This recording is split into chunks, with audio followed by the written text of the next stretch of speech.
I have the eyes of a hawk and the ears of a fox. Oh. I'm wasted on cross-country. We dwarves are natural sprinters. Very dangerous over short distances. Talking trees. What do trees have to talk about, except the consistency of squirrel droppings? I cannot jump the distance, you'll have to touch me. Don't tell the elf. Not a word.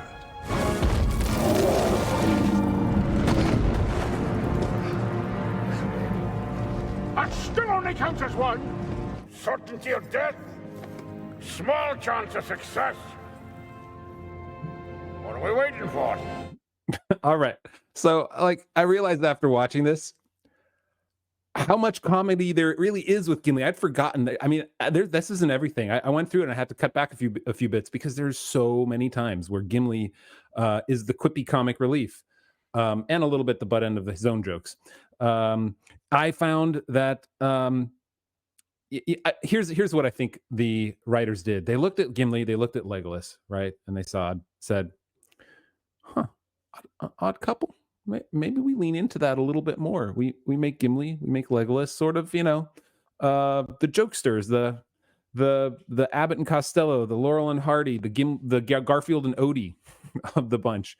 And they gave so many comedy lines to Gimli. Now, Gimli in the books, I tried. None of those lines are in the books. None of what you saw was in the books at all. So everything in those clips is changed. There is nothing in here that Gimli actually says. The closest thing, and maybe Michael, you can remember something funny that Gimli said. I did some research. I couldn't find anything. And granted, I can't reread the whole books just for this clip to find Gimli saying something. But the only one I could find is the one where he says, "I shall claim full amends for every fall and stubbed toe if you do not lead us well." And this is when he's being led into Lothlorien with his eyes with it being blindfolded and everything like that. Baldur, yes. Yes. So that's about the closest I could get with a cursory, 30-minute research. Yeah, I have one more to add to that, although it's a slightly different tenor. But what is that? There was at the Paths of the Dead, he does in fact say the line, and my kids laughed at it. They laugh at it when they hear it every time because it is pretty funny. So he's at the Paths of the Dead. Aragorn has entered the Paths of the Dead. The Rangers have entered the Paths of the Dead, who of course don't appear in the movies rather. But the Rangers have entered, and Legolas has entered, and he says, "Here is a thing unheard of: an elf will go underground, and a dwarf dare not." Yeah. So there's, which is a kind of grim humor. He is sort of laughing at his literally, humor is a juxtapositioning between two things that are odd, and we laugh at the oddity between them. And so he's in fact doing that directly. So it's a kind of humor, but nothing like the clips that you said. He's clearly, and what's more important to me than just as a general note here, it's not that the movie has lines that the book doesn't, that we're pointing out. It's the change in character. So Gimli's character in the books, generally speaking, is stalwart, grim, practical. He's a fierce friend. He has a grim sense of humor. The contest with the killing of the orcs, for example, and he's very sort of tough dwarven. In fact, I view it when I read the books as Tolkien giving us a dwarf that is in some ways an upgraded or updated version of dwarves as he presented them in The Hobbit, because his dwarves in The Hobbit were a little silly, and Gimli is not, even though he's literally the son of one of the Hobbit dwarves. And so I in the movies, when they change that, they're changing his character. They do, and I think that it makes the relationship he has with Legolas a little less effective in the films than in the books. In the books, because they are at odds, right? They're not like Gimli isn't joking around really ever in the books, like in the way that he does, right? He doesn't. It wasn't it in Meduseld where he falls over, like there's the drinking game, isn't that in Meduseld? The drinking game is the most. I didn't even want to put that in here. Yeah, it was too obvious. But it changes his character, it changes the relationship, and I didn't like that. All right, so let's get into the details of what we think when it comes to, is it lore friendly? No. Well, We just made the case that it is not lore no, friendly. right? Do we need to even go into more detail about The this? humor, No. in other words, he clearly is not comic relief Yeah, in the books. it's not. It's not lore friendly. They don't change. I mean, it's not like Aragorn's change, where they change what he believes of himself in the sense of like who he is. Right. This is more of a personality change rather than a motivational change or Correct. a biographical change. So, But yeah, it's to see, and let me just say at this point, to add on to what you said about it lessening Gimli in a way, yeah, there's a particular moment in the books and in the movies which it greatly let him being comic relief greatly lessens the impact, and that is his devotion to Galadriel. So yes, so a comic character 100%. who's devoted, who then it feels, because he's such a comic character in the movies, it feels more like it's sort of this infatuation, Hmm. um, where Hmm. like a person that's very silly, a class clown, or someone that's just doesn't take the world very seriously and just and is looking to make a joke. If they become enamored with something, we intuitively take it less seriously. The Yeah. Gimli of the book is a very grave and serious dwarf warrior, and represents the honor of his people, and especially in their conflict with their antipathy towards elves, not hatred like they have towards orcs, and of Hmm. course he knows he's on the same side as the elves in the war against Sauron, but he represents that long dwarven animosity against elves. And so for him to turn, and as a grim warrior, a stalwart companion, but a grim warrior who represents his people's honor, for him to turn and be convinced by Galadriel and uh, basically fulfill the role of a medieval knight, sort of giving honor to his lady in a way that is not very American, because we try to sexualize everything. Mm-hmm. But this is the opposite of sexual respect, that he's given the honor. But taking the token of her hair, or at requesting it, that's straight out of medieval chivalric storytelling. Hmm. And so it just totally lessens his character by turning him into comic relief at that particular moment. So for that reason, I say no, not Yeah. for. Yeah. The weight of his personality is gone. Yep. Yeah. That's the way it is. All right. Next question. Does the change make for better cinema? I'm struggling with this one. Does it in some ways, yes, in some ways, no. Does Yep. it I understand the need for comic relief in a shorter film where you're not reading through the book, and you in very difficult parts it's lighting up. Like the Marvel approach to comic relief, which is like, we're at a very important part of the film and it's very heavy. Let's add a quippy one-liner in there, is not the kind of comic relief that is good. I feel like the comic relief where what would be my favorite one in the films? I'm talking myself through this, so I'm trying to figure this out.